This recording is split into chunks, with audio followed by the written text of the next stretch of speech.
live. Hi, welcome. Welcome to the connectedlearning.tv second webinar. Today our guest is going to be Mimi Ito, and she's going to be talking about connected learning. And as you can see, we have a number of respondents here who are going to introduce themselves in just a minute. Those of you who are on live stream, please feel free to use the text chat as a back channel. I will try to participate in that to some degree, and John Barallone is going to forward some of your questions. So if you have questions for Mimi or the other respondents, put them in there and we will queue them up. We are hoping that this is going to be as interactive a community as possible. So toward that end, let's introduce our respondents, starting from the top with Anna. Hi, my name is Anna Martino, and I am a middle school teacher over in Los Angeles, and I've been here for 6 years, and I teach a class called Library and Technology 7. So we're trying to have a place for kids who are more geeky, I guess you would say, to showcase what they do, while also letting them focus on the academics. So we're trying to do what Mimi tells us to do and trying to meld it and give them that supportive environment, but it is challenging. Thank you. Sangeeta. Yeah, hi, my name is Sangeeta. I actually run the research director on Henry Jenkins' media activism and participatory politics project, where we look at different groups that engage with civics but grow or engage heavily with participatory cultures. Given this context, I would also say that most of our groups actually are definitely based in out-of-school contexts, but some of them interact with in-school contexts at some point. Some of the groups we look at are the Harry Potter Alliance, the Dream Activists, Nerd Fighters, and I almost dare not say it, but we have looked at Invisible Children in the past as well. Elizabeth? Great. I'm Elizabeth Barbanel. I'm a school librarian at an independent school in Los Angeles working with 7th through 12th grade. I've been here about 15 years, and the kids spend a lot of time in the library hanging out, I guess, and we're trying to encourage them to learn to use their time in different ways here in the library. Thank you. Jennifer? Hi, I'm Jennifer Steele, and I am the project manager for the media branch expansion here in Chicago with the Chicago Public Library. So a lot of what we do really adopts the hanging out, messing around, geeking out model in the Chicago Public Library. So part of my responsibility is to make sure, manage, programming, everything's going well. So we take 3 communities, which are called the 5 smart communities in Chicago, and put our program into those branch libraries to offer middle school students the opportunity to sort of engage with digital media and digital media literacy. Matthew? Yes, hello everyone. I'm Matthew Patulski. I am a Montessori parent and activist in Grand Rapids, Michigan, where my kids go to Montessori Public School, and I'm also a marketing technologist for a global systems integration company. And what I see my kids doing in the Montessori classroom, I see my coworkers also kind of doing with technology in the workplace. So I'm very interested in how this kind of conversation can, prepare my kids and their classmates for the environment that I'm working in and that a lot of us are working in. And Monica? I'm Monica Hardy, and I'm in Colorado, and I've had the great fortune over the last 4 years to be working with youth on what we're calling a quiet revolution, working both within the institution of school and outside of it. The future goal being community as curriculum and the city as the floor plan for learning and connecting. So why don't we get started with Mimi, who needs no introduction here, and Mimi, tell us about connected learning. Thanks, Howard, and thanks everybody. It's great to be here, hanging out with everybody. Yeah, what I really wanted this session to be pretty conversational and interactive, and to take this as an opportunity to share a little bit about what I'm currently struggling with in the research, and also to learn from all of you. So I'll just take a few minutes because there's probably varying degrees of familiarity with the research and the connected learning work to set that up a little bit just in terms of my personal trajectory through it. And then I really wanted to spend the rest of the time in a more conversational mode. So let me see if the screen share is going to work here. I just have a few slides. Are you guys seeing that now? Yeah, the format isn't ideal here, but let's see what we can do to make this. Okay, so just by way of background, a few years ago, as one of the first projects out of what was then a nascent digital media and learning initiative at the MacArthur Foundation, I was part of this large ethnographic study that was really looking pretty broadly at what young people were doing as far as learning with new media in their social and recreational lives. And it was a big team of researchers and a lot of case studies that were looking at both, what we came to call interest-driven and friendship-driven participation and learning with new media. And I certainly won't go into the findings, but I did want to talk about, the ways in which that work sort of led into our current model of connected learning. So what we, let me see if this is going to work here. When we were doing the digital use study, we sampled, from kids whose entry into new media was through, different spheres of activities. So some kids who we spoke to, we were really recruiting and sampling through the school, peer group, and the local community context. And some kids we were finding specifically through interests and interest groups. Sort of my own personal research tends to focus on geeks and communities that are highly interest driven and highly leveraged in relation to technology. So if you look at sort of our connected learning model and how it's organized around three spheres of activity and three domains of learning, in the Digital Youth Project, we were really focused on youth-driven activities. So we were looking at the spheres of interest and of peer culture. And that model of hanging out, messing around, and geeking out really came from that focus on those spheres of youth-driven activity where hanging out was really about that peer-oriented space where young people, at the time that we were doing our research, it was really centered on MySpace and instant messaging, and I think today it's moved to Facebook and text messaging. But it's really that sphere where it's a very kind of flat high structure, peer-to-peer, highly participatory, highly engaged, about managing friendships and romantic relationships, and really reproducing, for the most part, the structure of kids' social networks that you see in, cafeterias and hallways of the high school.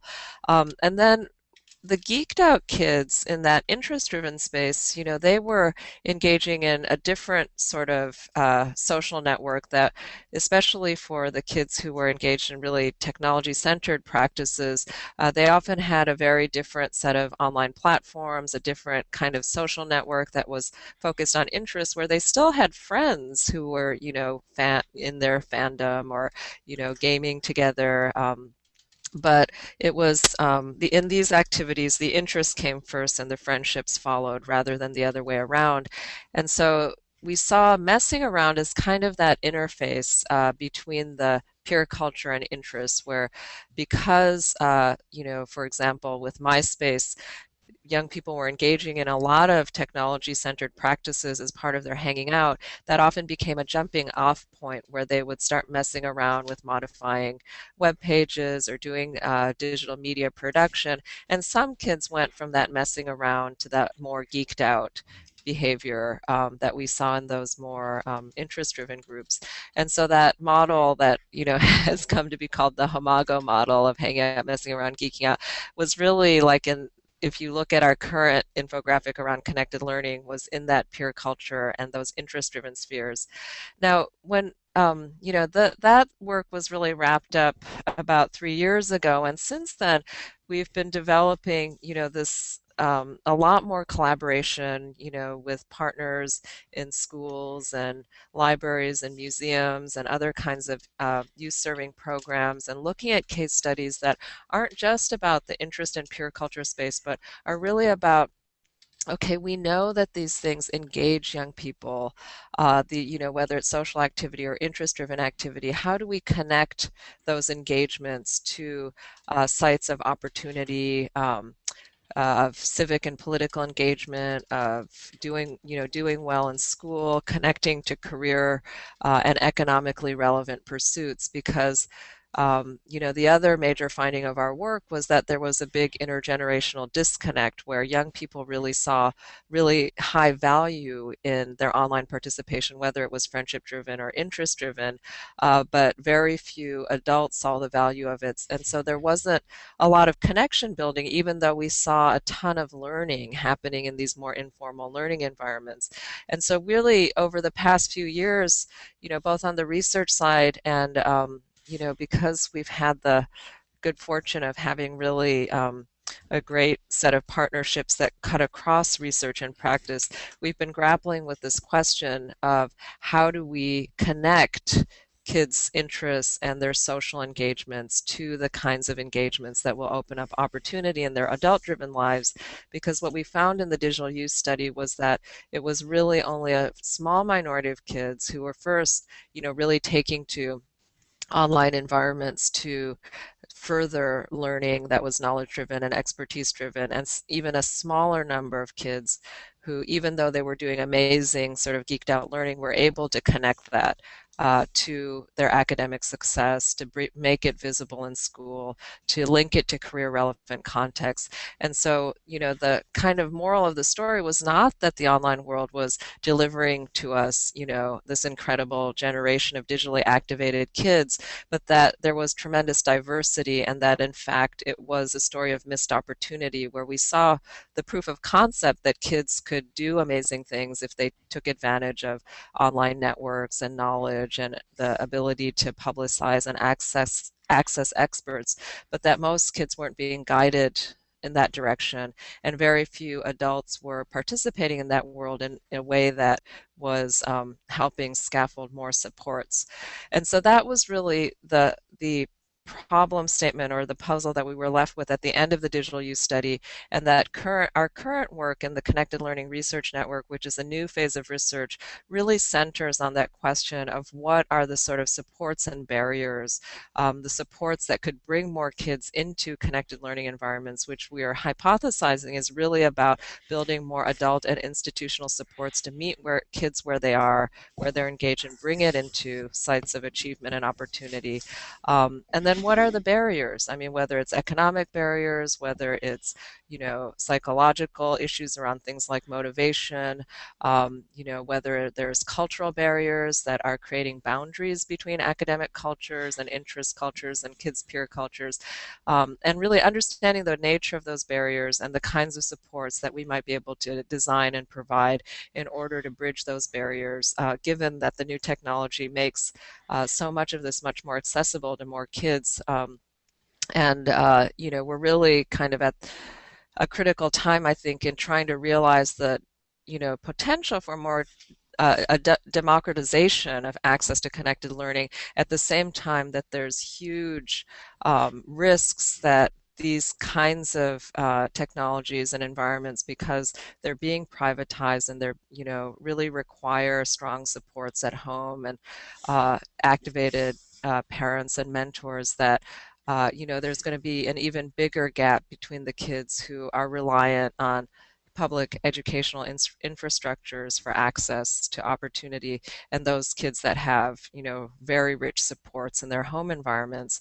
That's sort of the nature of our puzzle. And I had some questions that I wanted to pose to the group here on the Hangout about, whether you've seen in your own work, I'm going to stop the screen share here, some promising directions in terms of, processes or programs or technologies or ways of engaging youth that can help bridge that divide. I'll start by just giving examples that came from our original work, which is, just trying to think really concretely, when was it when did we see success cases in that kind of intergenerational connection, that translation, the triggering?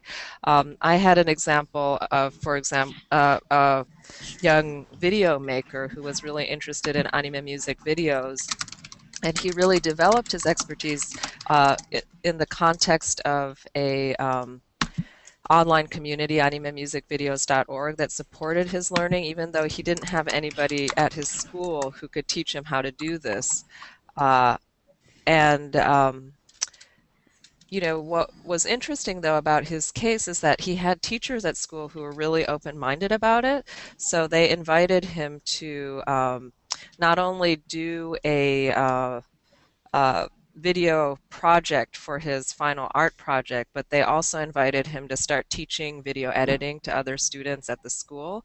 So that was an example of, a teacher who, well, first of all, a student who was able to advocate for his interests in the school context, which not all kids want to or can do, and a teacher who invited that interest-driven activity into the school context, even though, it was popular culture and it was video remix and a lot of things that don't always fit within the school context. We had another example of a young woman who was a online fan fiction writer who submitted her fan fiction writing to her school assignments. And so those are two examples that I've seen, and I wanted to pause here and ask if anybody had any clarifying questions about just the frame that I presented, and I also wanted to invite other people in the Hangout to share examples if they have them of successful translation and triggers across the youth-driven and the adult-centered spaces. Maybe can I come in and make some comments? So I guess ours, we have some challenges because sometimes our students don't have the support of our computer services department, but there are teachers here and students here who work together to sort of and support each other with most of the kids I tend to work with are really computer tech kids, and they want to build computers, they want to program and create applications. So we're headed in that direction where we're actually starting a tech leadership program so that those kids can have a place where they can learn and have a bit more structured environment, but not, I don't want to say it's completely structured environment, but where they can sort of foster that interest without being banned from the network or experiencing those sort of barriers. So we're headed in the right direction, I think, but I guess my issue is finding working with all the different departments and getting them all on board. And I'm not sure how other people have dealt with that. At least the conversation is happening. I don't know if anyone wants to add. Do you find that the teachers in the subject areas are open to some of those technology practices entering more of the core curriculum of the school? We have a very, very mixed group. We have some teachers who don't want to touch technology at all, which I think is a disservice to our kids. But I don't know, they're not comfortable with it, right? But then we have, I would just say, a handful of teachers who are willing and open to let the students come in and introduce, an application and maybe show what it can do. So it's hard to get because we have so many people and so many different takes on how technology should be integrated. that it's really difficult to sort of get everybody on board. But there are those people. Elizabeth? I would agree. At our school, we have some teachers who are excited about it, but their curriculum is so packed that to add more things is sometimes hard for them to see how they can do it. But we had success with one club, a middle school club that was a Minecraft club where the kids built the server and they had some guided activities. And the teacher really didn't know that much about Minecraft when he started, but it really brought the kids together. These were new 7th graders to the school, and they all have these big social groups now, and they learned a lot about gaming, and he's allowing them to do Minecraft things in the classroom for his science class, for presentations or sharing knowledge. So I think it really took an adult to help guide them sort of outside of classroom, to give them time to learn. Yeah, that's interesting. So the after school club is sort of a interface, is what you're saying, where the kids get together after school, but then the teacher is also inviting that into the school day. Right. Well, it's a during this, we have a time during the school day for clubs to meet. So it doesn't, everybody is sort of in a club at that time period. So it doesn't conflict with sports or, other things that kids do after school.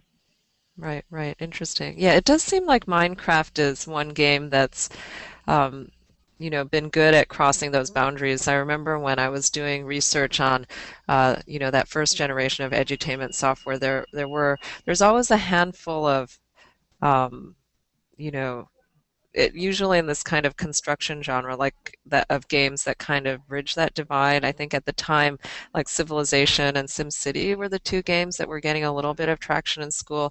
It seems like right now Minecraft is one of those games that is starting to cross over. I do think that this issue of so there's concrete mechanisms like, letting kids bring in multimedia assignments into courses and then helping kids like in resume building, referencing some of their stuff outside of school that seems effective.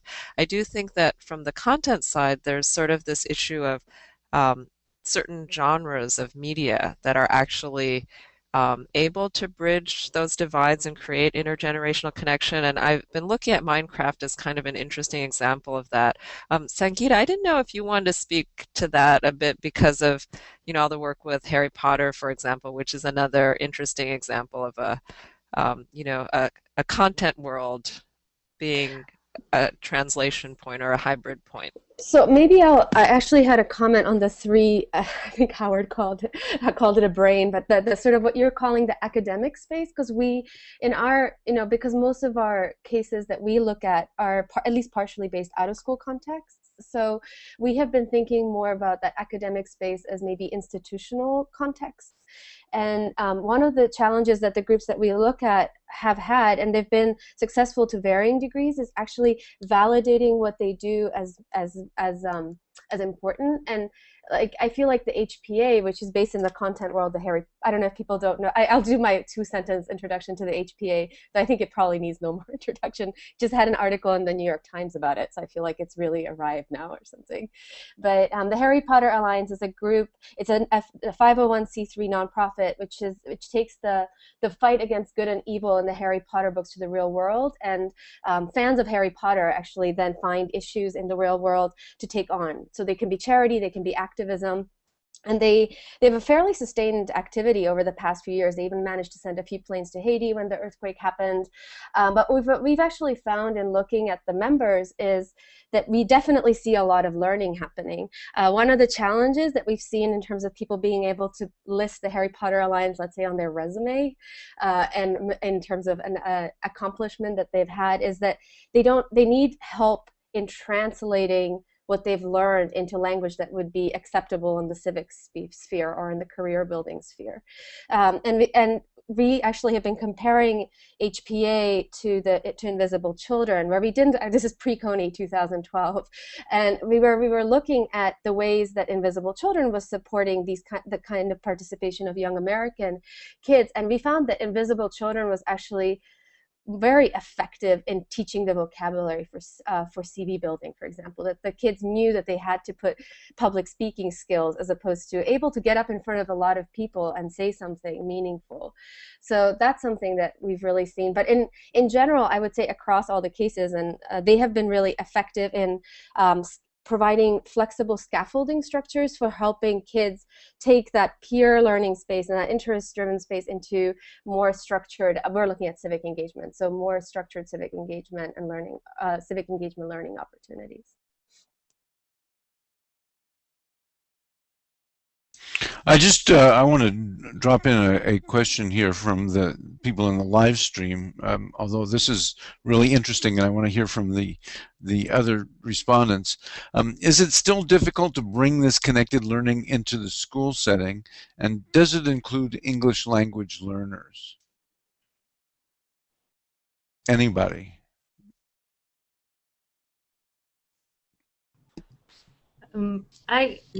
I think it is difficult. Well, I guess it depends on your school administration. I mean, if they're supportive, then it isn't that difficult. And then funding is an issue too, especially in public schools, right?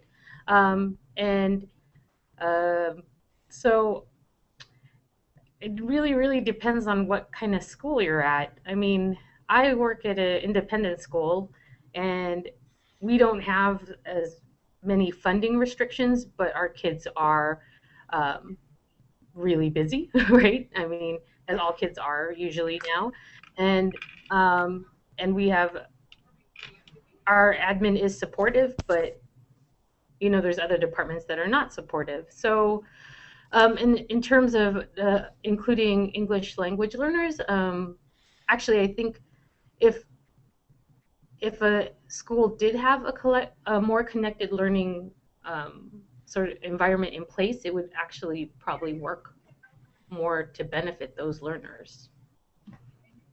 Anyone else?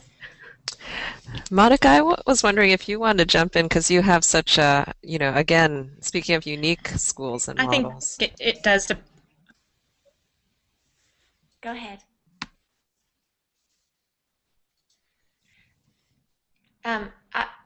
I would say we do have a bit of a different take. Not that we're the only ones with this take, but I would highly recommend, if you haven't watched it, the video that's on the front page site of connectedlearning.tv. Nick Askew did it. It's Mimi and Connie and Katie. I'm like wanting to listen to it every day. It totally models what we've been working towards. And one of the main things that Connie talks about, her specifically is speaking to me right now, is that it's like we're asking the wrong questions. We're starting with the wrong question. And that it ends up that school, the institution of school, is simply today, it's a node in the network of learning. And so it's not like it's going to go away. There's a lot of people that love that style, and it's going to be there. We're not trying to get rid of anything. It's just that it's going to shrink down to the size of that it was intended for. It's intended for a much smaller population, and so I see that as how. Again, another comment by Connie in that video is when you're focused on the curiosity from within a kid, which now I'm heading off to James Paul Gee. That's where you get the true grit. That's where you get the passion and the persistence blended together, so that the person themselves is going for the 10,000 hours of expertise, or extraordinaryism. When you focus on that, now I'm back to Connie in that video, when you focus on that, you have to know people. And I think that's what this whole connection thing is about. When you strip yourself down to a private conversation with yourself daily, a self-assessment, you find out who you are, but you also find it at your essence. You want to be connected. And so then the second big conversation comes in with other people. So I think in freeing ourselves from the curriculum that takes up all of our time, the fact that we think there has to be a curriculum and that we have to teach certain things, if we free ourselves from those times, we will have time to get to know people and to facilitate the curiosities within each person.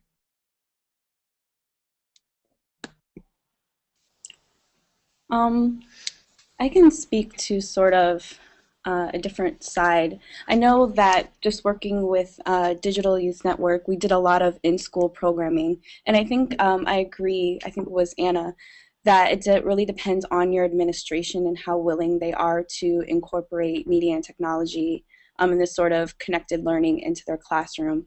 One great thing about one of the schools I worked with is they really integrated it with their social studies curriculum, in which students had to create sort of this living museum documentary project where one of the media mentors worked directly with the social studies head of the department to sort of teach students how to do these video documentaries, but on these very historical aspects of American culture. And so that's like one way, you know, maybe finding the organization or sort of something that will help sort of bring that type of connected learning into your classroom. As well as with UMedia, we do a lot with the schools. And it's hard for us too sometimes, you know, it's this really great new program, but it still takes a lot to get schools to think differently about how the curriculum they're currently working on can work with media, or how to engage those students who may be a more visual or audio learner into saying that if they can't necessarily write you a 5-page essay, but they might be very, you know, talkative, they might be great with doing podcasts or something like that. So we try our best to sort of either go to those schools or work with those teachers and or invite them into our spaces to show them that, you know, what you're doing in the classroom, you know, this can just be even just a supplement, you know, outside of the curriculum that you're doing. But, you know, you would think that a lot of, you know, teachers or, you know, the institutions would be, you know, jump at the chance like, oh, this is great, you know, this is another way of learning. But, you know, even in our work, we do find that it is sometimes difficult. But I think it's just sort of, you know, sort of sometimes finessing your way into the situation, or just really being on the side and understanding those teachers and where they're coming from to say, well, let's maybe just start with one task. One, we can come in for a day, 45 minutes, and do something to sort of, you know, not make them feel like we're sort of taking over, or it's the new way of learning. But it does take a little bit of push and pull. So, I mean, even with us, we've experienced it a lot too. Jennifer, can you talk a little bit about the difference? But I think teachers need help because they're used to knowing everything that's happening in their classroom, and they really. Sorry, go ahead. Look. Go ahead. I think there's some audio delay. Good.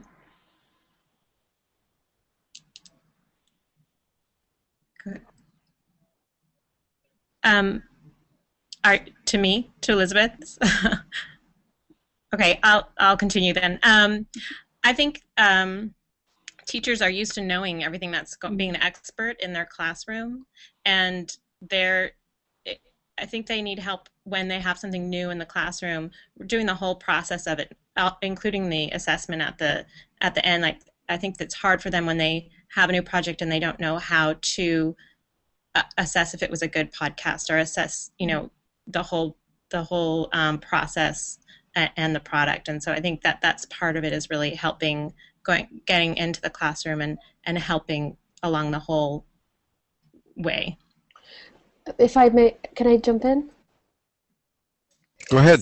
Yeah, so I wonder if here maybe the groups that we look at could be really helpful, because we see like the groups like the Harry Potter Alliance and the Dream Activist Network have really been able to be very responsive to the learning needs that they see within their groups, and this plays out differently across the different organizations that we look at. But for example, in the Harry Potter Alliance, they've really grown a whole mentorship structure out of the needs that their new members have in terms of just knowing how to, let's say, put together a press release or register their groups. Or in the case of the Dream Activists, how to construct a good Twitter hashtag for the video that you're going to post. And they've been really good at constructing actual scaffolding for that. And I wonder if that could be, and this is out of the school context, and I'm wondering if showing these examples, bringing them into classrooms could actually be helpful to teachers to see how organizations have been able to do this kind of flexible learning and on the fly kind of learning, responding to what they see as the interests of their contingencies. I'd like to jump in with for just a second here with a question from Twitter. Um, Monica, what do you mean that school is intended for a smaller audience? Well, I've been a math teacher for 20 years, and most of the school math that we teach, perhaps, I'm going to flippantly throw numbers around because that's what I can do. Perhaps 10% of the people use the school math that we teach in school. We're missing out on mathematical thinking because we're so focused on the curriculum and making sure that everybody gets how to rationalize a denominator. And so school was actually created for a select few so they could filter who would get to go to the university. And now I'm referencing again this video that you need to watch. What if we need to redefine success for each person, and if we allow people to do that, well, maybe the way that we now do school and the way that we now do college isn't in everyone's their networked individualism that Howard writes about in his book. So that's the sense that I'm talking about. The way we do school now, particularly school math, that's not something that most people use. So the school is just a node in the network of learning from what people are using today. It's a node. Does that help? We'll see. I'll go monitor the chat and see whether that works. We have a parent here among us. Matthew, you had a question that you'd like to pose.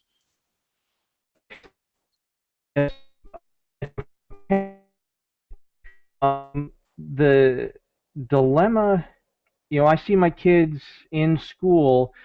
What you all are describing as school environments is not necessarily the environment that my children are in. There's technology in the classroom, but you're one or two levels above that. What do I need as a parent? What do we need to be asking our school district? What kind of questions do we need to be, or examples do we need to be taking to district leadership to help them understand and adopt connected learning?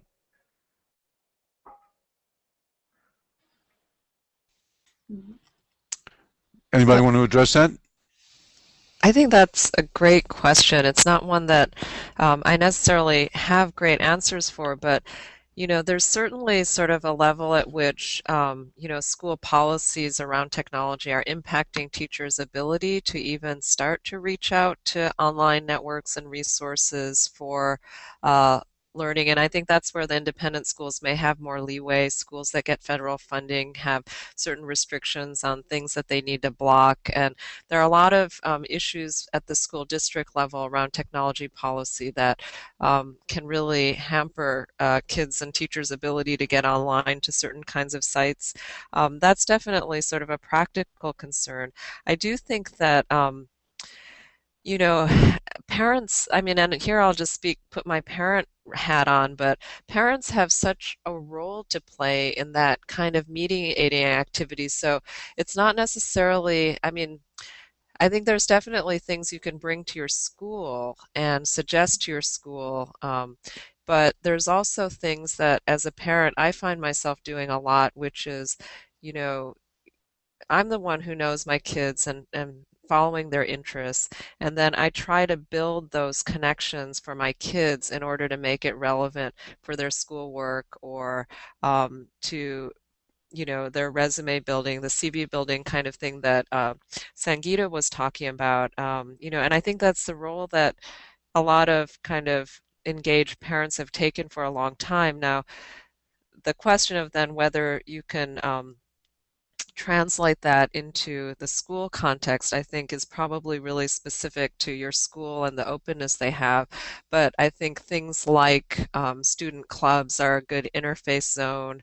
I think that, you know, helping your child advocate for the relevance of their interests within the school context. So, for example, my daughter is really into crafting, and there was an opportunity to do a history project around making something that reflected the medieval culture unit that they were history unit that they were doing, and my daughter advocated to be able to create a medieval gown, and it's something that, even if it's not direct interaction with the school, I think a parent can really help make those connections for kids into their school curriculum. I'd be curious to hear, Matthew, how your own take on that issue as a parent, as an engaged parent as well. Well, okay, you make a lot of really good points, and you could summarize that. One way I would summarize it into a conversation I'm having right now with my son's upper L teacher. He's in 5th grade. He'll be in 6th grade in the fall, and my question right now just came out of the conversation we had last night about, is it my son's teacher? She's been teaching for 30 years. She's very good. She gets kids, but she readily admits that she doesn't have the bandwidth to learn all this technology. So how can say I function as a mentor in the classroom was one scenario we talked about. How I'm personally engaged, but I have professional expertise. So is there a mentor or an expertise model that a school district could adopt, so that you can, something I've been calling community teachers, and it could be expertise in technology, it could be expertise in botany or whatever, but the parent comes in as a professional, not as a parent, and so it was just two people talking, but that was one approach that I could personally take.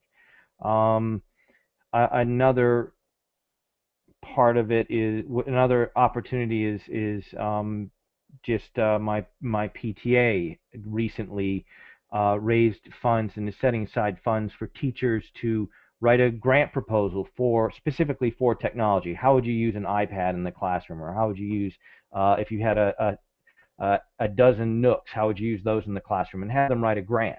So the PTA is being proactive in providing funding and a framework for the teachers to then invent the adoption of a concrete type of technology, and have them write the curriculum around it. So those are two things I see happening specifically, but those are on a very my kids are in an 18,000 student urban school district that's severely underfunded and gets cut all the time by the state for the last 10 years, and on top of the other challenges that we have of flight and whatnot. And so it's sort of how do you scale? I can do that, or a few people can do that in a classroom level. It's like, how do you scale that across the culture of the district? And I don't think there's really an answer, but it's like, what are the scaling opportunities in all of these things that you all are doing beyond a single building or a single classroom? Well, I love your, oh, I was just going to say, I love the idea, this whole kind of scaling. I think the mentorship issue is something that is scalable. So it's sort of going back to, Monica's question about what if school is just a node in a kid's learning network, that communities have tremendous capacity, whether it's a parent or local, experts and industries. And I do think that, again, it's all of these sort of concerns about maintaining that boundary, whether it's between school and the rest of the world, managing our relationship, the kids' relationships and encounters with adults. And they're grounded in totally legitimate safety concerns, but they're also really inhibiting the ability of schools to scale and reach out to experts, because, this is what the problem that the internet should help us solve, is the question of connecting people based on interest and expertise and the need to learn. And, as a parent, whose kids have been going through the public school system, I volunteer at my school, but it's like stapling flyers and things like that, making photocopies, bake sales, I do all that stuff, but I've never been invited as a parent expert to mentor kids in the ways that you're talking about. And there's really, I don't really understand the barriers that are preventing schools from doing that. I mean, I certainly know of, career, days and things where parents have been invited in, and it's not like it's zero, but there's certainly not any systematic effort that I have been, I could be more proactive about it myself too, I'm sure, but I wonder what it would look like if, there was a cultural shift to thinking of school boundaries as much more porous with the community and with the internet as this incredible source of expertise and social relationships that center around learning, how different that would look. And I don't think we're there yet, but you know, even what you're talking about as a um, local model, I think does have that potential to scale. So I was just thinking about the Dream Activist case since we're talking about parents. And in the Dream Activist case, we actually see that parents are often not actually the big source of learning. And one of the nodes in that sort of connected learning piece that we're really seeing emerge very strongly is the library. For both as a source of mentorship on issues when when the kids want to find out something more about, let's say, a legal code or their status, but also in terms of access to the internet. And because they're able to access the internet, I guess, with less barriers than they would have in schools. I'm not so familiar with schools, so I can't comment on that. But that we actually found that a lot of, let's say, the bloggers were blogging from public libraries or uploading their videos through public libraries to YouTube. So I just wanted to toss that into the mix.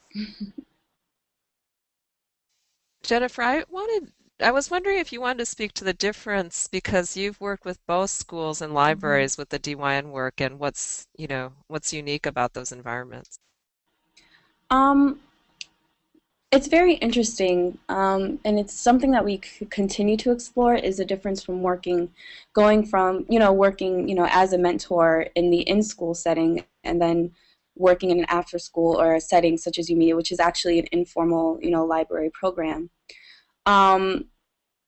I think that, so bringing up the libraries is perfect. I was like, that's exactly what we do. So UMedia, the students definitely do come and they use the internet, but what we've been able to provide them is sort of all of these all these other learning opportunities.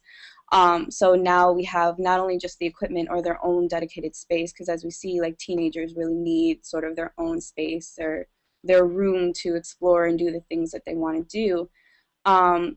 But as the individual, as you're talking about sort of as a parent, as expert, and we realize that even, as a mentor, not even if you're not necessarily a mentor to your own child, but that the students really value those relationships with adults who do know or have an interest or an expertise in something that they are sort of really, really interested in.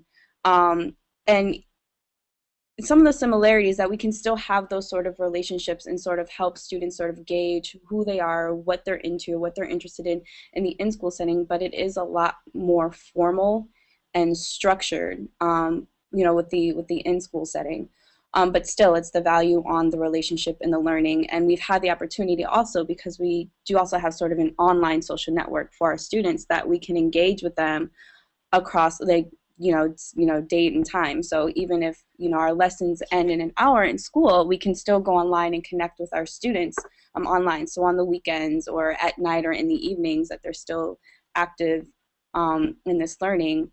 And just one of the major differences, I think, with my work is working with middle school students in school, and after school, then going to working with high school students is a huge, huge difference. And I think you see that is the age at which you can sort of grab the students and sort of show them something new, like graphic design or video or music, and they take to it, and then you see them develop over the years. Whereas with high school, what we've seen is that students come with sort of your geeking out students, or even some of your sort of on the verge messing around students.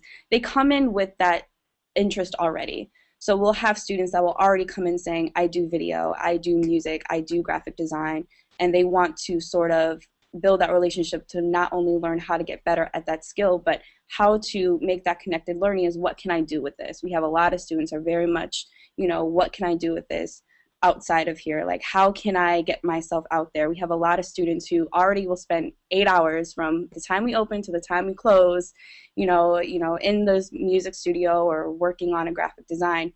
But what we try to provide those students is those opportunities outside of the learning environment, outside of school, outside of the library, where we're saying, here's this really great big project we're working on with, the Museum of Contemporary Art, where students can then learn those practical skills and apply those skills. Now they're feeling more like an artist, as now people are seeing my work. And that's something we've seen is really, really important to our students, is the showcase opportunities and sort of showing them that what they do, is a career path, is something that you can actually do.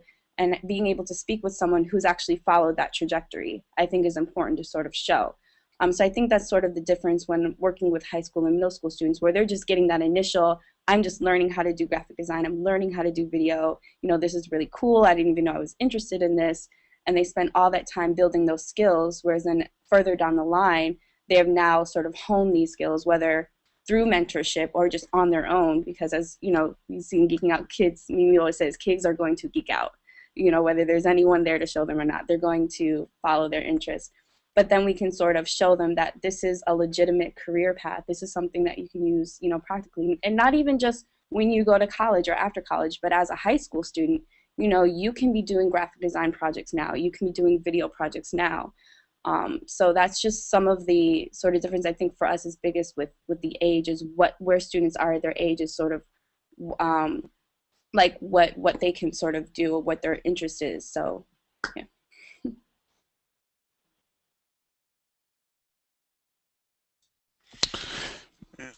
I had another question from the chat there, which is a follow-up to what Monica said a while back.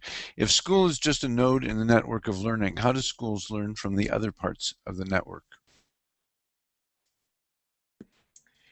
I guess I should preface with school as we have it now, as we're deciding as a government, school is run with this curriculum, is a node in the network of learning.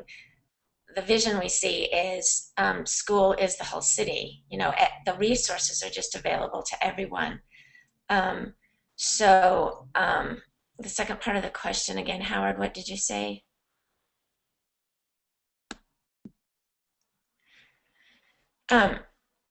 If you oh, I didn't hear that part.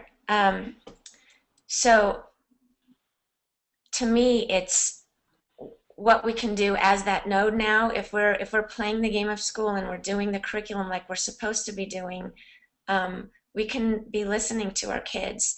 I mean, listening to this conversation now, and we keep talking about ways to get them out into the real world. That should cause us to think about that. Why do we keep saying that, and why a lot of our conversations are centered around improving the classroom. Well, maybe that's part of where we start. Is there really a classroom? Is it more about gatherings that matter per choice? And maybe that's what we need to shake up. I don't envision school teachers going away, or all the learning that really is happening. There's a lot of incredible learning happening in schools, but it's not the kind that I'm talking about being the node where it's the curriculum, the structured curriculum, what we spend a lot of our time getting kids ready for the test and making sure that they've passed the pre-AP Algebra 2 stuff they need to by the end of the year. So the two things I would suggest is listening closely to where kids are learning and adults are learning, and then trying to facilitate the curiosity within each person. And I do want to add to this, transgenerational learning is huge, and we're missing that because it isn't a community involvement. There's so much to be learned from multi-generations getting together for conversations and doing things. Yeah, I would really second that, sort of on this question of how can schools or, any of us as educators or parents learn from different nodes of the network. And I do find when there are invitations and opportunities to listen to kids and allow them to advocate for their interests. I mean, Elizabeth had a comment in the chat channel too about, how the school library is open late, and there are be attentive to those sites of translation and connection, those in-between spaces where school transitions to home, or, the social network that Jennifer was describing, where kids can access their mentors from the home environment. These are all, I think that the big shift in our thinking is to really focus our attention on those spaces of translation, hybridity, and connection, because the kids are engaged, the kids have interests, they're doing stuff. Adults have goals. We have, high standards and ideals for what our kids should achieve, and we understand that trajectory to adulthood. But what's, I think, hasn't had enough attention in the way we think about education is that connection, that translation, those triggers that move kids between different spaces, and the ways in which, we can build opportunities for that to happen. And I do think that tapping expertise and mentorship across boundaries is another one of those key mechanisms. I think the recontextualization, elevating kids' interest to be visible within school context, that's one strategy. Hybrid genres like Harry Potter Alliance, Minecraft. I mean, we've been looking at the game StarCraft because, again, it's a hybrid genre of a game that has a lot of intellectual content. So what are those content worlds that hybridize? And then the in-between spaces like libraries where adults and kids come together in interest-driven activity, and there's the potential to build those connections. Mentorship, I mean, again, I think that's like the mentorship piece and tapping, you know, creating a genre in our culture where people with expertise are naturally sharing that expertise, and there's tons of opportunities for it. I think we don't exploit that enough in our culture. I've been working with Tara Brown and my research team at UCI on a StarCraft coaching program where we're matching kids with StarCraft experts over the internet, and it's transformative for a young person to be able to connect to a hero and expert in their area of interest. And so again, that's really the core of where we've been shifting our focus in the connected learning model, is not just looking at depth and that vertical expertise, but the horizontal connections that enable kids to really translate and transfer that, and build capacity, that's not just about their own, little niche, but about those intergenerational connections and the ability to really continuously adapt and make their depth understanding and frames relevant to other domains in their life. Well, we're reaching the end of a very rich hour here. I want to beseech those of you who enjoyed this in the live stream and those of you who joined us here in Hangout to tell your networks. They can find out about what we're doing here, what we've done here. They can see the archives of previous sessions at connectedlearning.tv. And next week at the same time, same place, on the 29th at 10 a.m. Pacific time, our guest will be Buffy Hamilton, the unquiet librarian. So thank you all. See you next week. Bring your friends.